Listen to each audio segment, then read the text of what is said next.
আজ মায়ের রূপ দর্শন করেই ভিডিওটা শুরু করছি। প্রতি বছর মহালয়ার পরের দিন মা আমাদেরকে ছেড়ে চলে যায় ঠিকই, আবার কিছুদিন পরই এই ঢাকের আওয়াজের সাথে মা আমাদের বাড়ি আলো করে ফিরে আসে। তারপর আবার 1 বছর সেই রূপেই মা পূজিত হন। পরিবারের সকল ছোট বড় সদস্যরা এক জায়গায় উপস্থিত হয়েছিলাম মন খারাপের সাথে সাথে শ্রদ্ধার সাথে মাকে বিদায় জানাবার জন্য। এরপর বাড়ির বড়রা, মা, বড় মা, কাকিমা, দিদি এরা সবাই মাকে বরণ করে নিচ্ছিল। বাড়ির বউ হয়ে মাকে বরণ করার ইচ্ছেটা আমার এবছর পূরণ হয়েছিল। তাই মা, জেঠিমা যেমন করে আমাকে বলে দিচ্ছিল ঠিক সেরকম করে আমি মাকে বরণ করে নিচ্ছিলাম।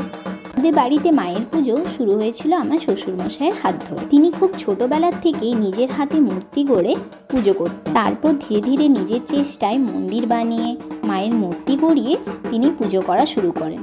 আর সমস্ত আয়োজন তিনি নিজের হাতেই করেন এবং মায়ের পুজোটাও তিনি নিজের হাতেই দেন, আর আমরা যথাসম্ভব তাকে সাহায্য করি। এরই মধ্যে বিদায়ের সময় সিঁদুর খেলা শুরু হয়ে গেছিল। তারপরই সকলের মধ্যে প্রসাদ বিতরণ করা হচ্ছিল। এরপর বাড়ির দাদারা, বৌদিরা, মেয়েরা, বাচ্চারা সবাই মিলে মায়ের সাথে গিয়েছিল মাকে বিদায় জানানোর জন্য। আমি যেতে পারিনি কারণ আমাদের বিয়ের এখনও 1 বছর কমপ্লিট হয়নি, আর ওখানে শ্মশান থাকার জন্য সবাই বারণ করেছিল যেতে।